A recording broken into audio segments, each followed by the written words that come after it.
Selamat pagi, nama saya Ivan Darwin Apitupulu, nomor mahasiswa saya 1914370510. Saya dari kelas KJK Reguler 2, Klaster 23, Fakultas Sains dan Teknologi, Prodi Sistem Komputer. Di video ini, saya akan membahas tentang digital forensik dan pembahasan cyber espionage yang dilakukan Australia kepada Indonesia. Digital forensik adalah suatu proses mengidentifikasi, memelihara, menganalisa, dan mempergunakan bukti digital menurut hukum yang berlaku. Digital forensik komputer yang kemudian meluas menjadi forensik teknologi informasi masih jarang digunakan oleh pihak berwajib, terutama pihak berwajib di Indonesia. Tujuan digital forensik di masa informasi bebas seperti sekarang ini, terjadi kecenderungan peningkatan kerugian finansial dari pihak pemilik komputer karena kejahatan komputer. Kejahatan komputer dibagi menjadi dua, yaitu computer fraud dan computer crime. Computer fraud meliputi kejahatan atau pelanggaran dari segi sistem organisasi komputer, sedangkan computer crime merupakan kegiatan berbahaya di mana menggunakan media komputer dalam melakukan pelanggaran hukum. Untuk menginvestigasi dan menganalisa kedua kejahatan di atas, maka digunakan sistem forensik dalam teknologi informasi. 4 elemen kunci forensik dalam teknologi informasi adalah sebagai berikut. Yang pertama adalah identifikasi dari bukti digital.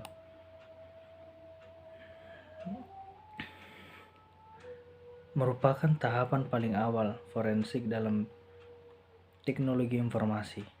Pada tahapan ini dilakukan identifikasi di mana bukti itu berada, di mana bukti itu disimpan, dan bagaimana penyimpanannya untuk mempermudah tahapan selanjutnya.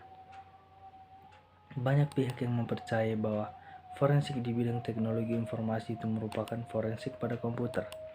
Sebenarnya, forensik bidang teknologi informasi sangat luas.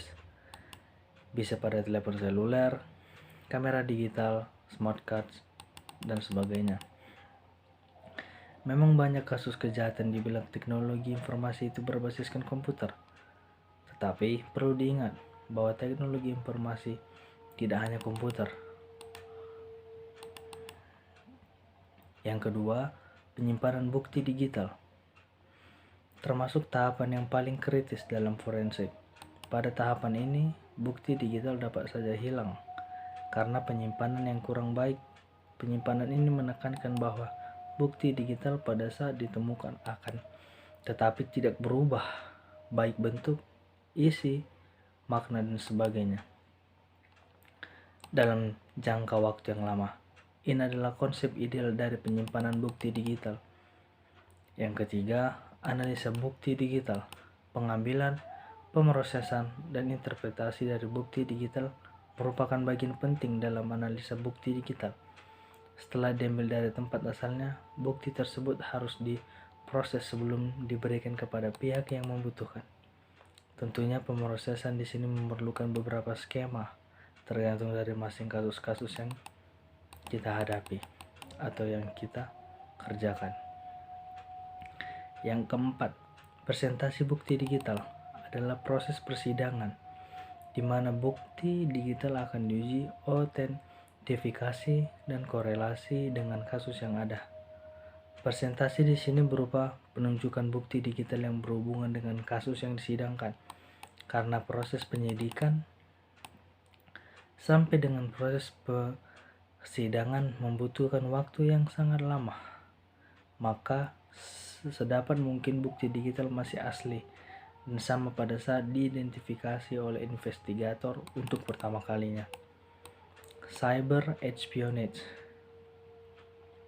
Definisi cyber espionage. Cyber berarti memata-matai, atau cyber espionage adalah tindakan atau praktek memperoleh rahasia tanpa izin dari pemegang informasi pribadi, sensitif, kepemilikan, atau rahasia alam dari individu, pesaing, saingan, kelompok, pemerintah, dan musuh untuk pribadi, ekonomi, keuntungan politik atau militer menggunakan metode jaringan internet atau komputer pribadi melalui retak teknik dan perangkat lunak berbahaya termasuk Trojan Horse dan spyware. Ini sepenuhnya dapat dilakukan secara online dari meja komputer profesional di pekalangan di negara-negara jauh, atau mungkin melibatkan infiltrasi dari rumah komputer konvensional terlatih mata-mata dan atau dalam kasus lain memungkinkan kriminal karya dari amatir hacker jahat dan programmer software. Cyber espionage biasanya melibatkan pengguna akses tersebut kepada rahasia dan informasi rahasia atau kontrol dari masing-masing komputer atau jaringan secara keseluruhan untuk strategi, keuntungan, dan psikologis, politik, kegiatan subservis, dan fisik dan sabotase.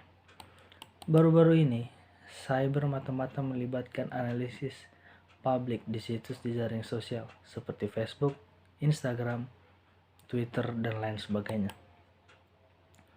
Operasi tersebut seperti non-cyber espionage biasanya ilegal di negara korban sementara sepenuhnya didukung oleh tingkat tinggi pemerintahan di negara agresor. Situasi etis tergantung pada sudut pandang seseorang, terutama pendapat seseorang dari pemerintah yang terlibat. Cyber espionage merupakan salah satu tindakan pidana cybercrime yang menggunakan jaringan internet untuk melakukan kegiatan mata-mata terhadap pihak lain yang memasuki jaringan komputer, atau dalam bahasa Inggrisnya Computer Network System, kepada pihak sasaran. Kejahatan ini biasanya ditujukan terhadap saingan bisnis yang dokumen atau data-data pentingnya tersimpan dalam suatu sistem yang komputerisasi. Sekarang kita masuk ke dalam pembahasan terkait adanya penyadapan atau cyber espionage yang dilakukan Australia terhadap Indonesia. Australia sudah lama melakukan aksi mata-mata terhadap Indonesia. Duta Besar Australia di Indonesia, Sir Walter Cronkite, 1955 sampai 1956, dalam biografinya mengakui lembaga sandi Australia Defence Signal Directorate atau Australian Signal Directorate secara rutin memecahkan dan membaca sandi diplomatik Indonesia sejak pertengahan 1950.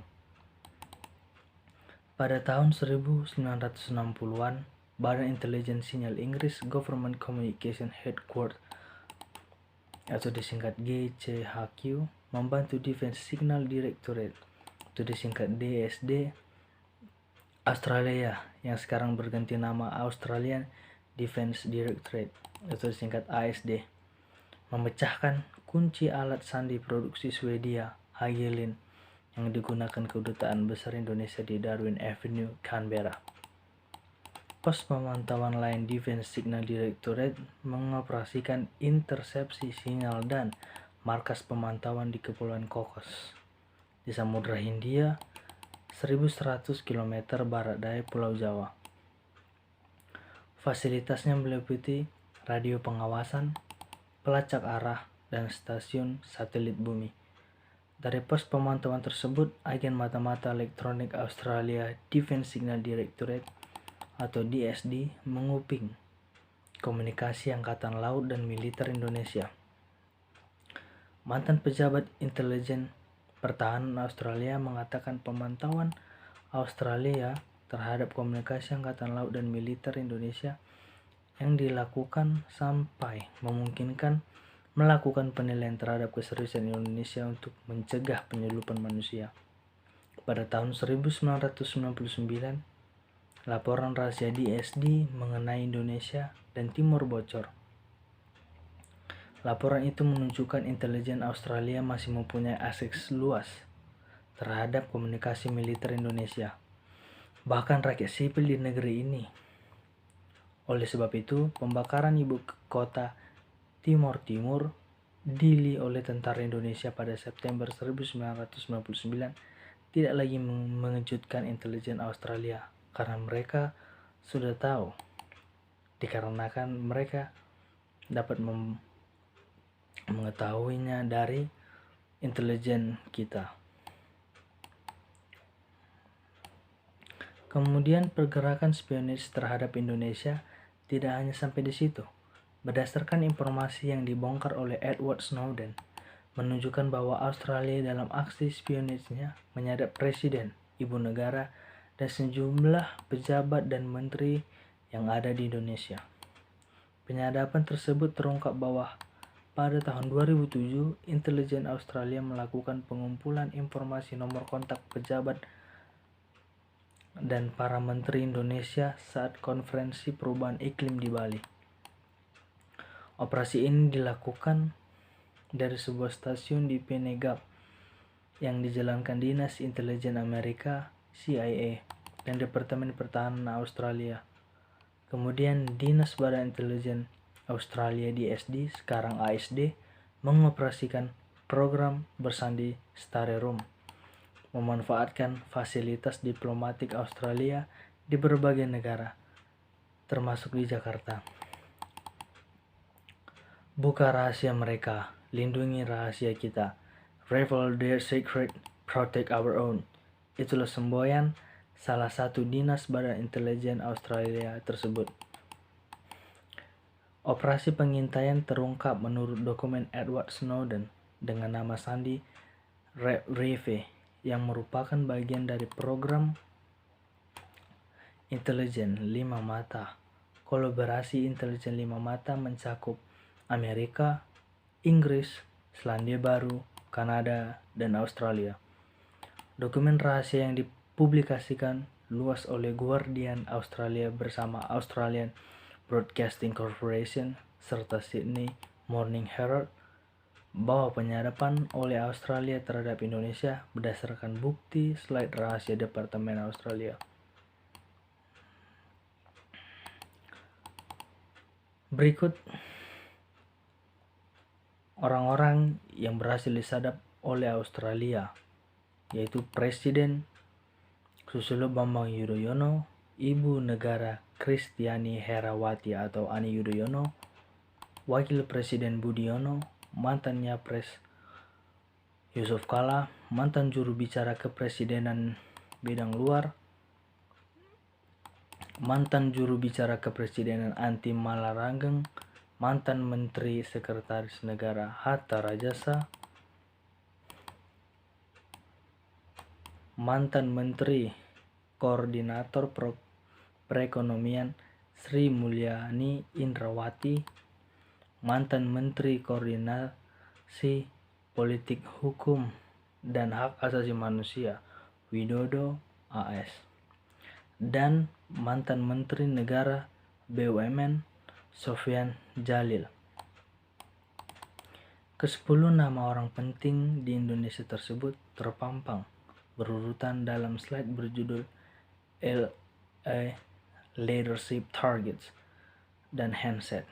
Di samping nama-nama mereka, tercantum pula jenis ponsel yang mereka gunakan. Pada slide lain yang diberi judul Indonesia President Voice Event, terpampang grafik panggilan yang termasuk dan yang keluar dari ponsel Nokia E90-1 milik Presiden Susilo Bambang Yudhoyono. Percakapan Presiden Susilo Bambang Yudhoyono disadap oleh DSD sebanyak 15 kali pada bulan Agustus tahun 2009. Rekaman data ini mencatat spesifik jumlah panggilan masuk dan panggilan keluar, lama panggilan dan nomor tujuan yang ditelepon. Pada setiap slide terdapat Top Secret Commit. Commit adalah singkatan dari Communication Intelligence, yang dalam bahasa Indonesia berarti komunikasi intelijen rahasia. Dan dengan ini Australia menyatakan kekesalannya karena telah menyadap orang-orang penting di Indonesia, termasuk presiden kita Indonesia, Susilo Bambang Yudhoyono.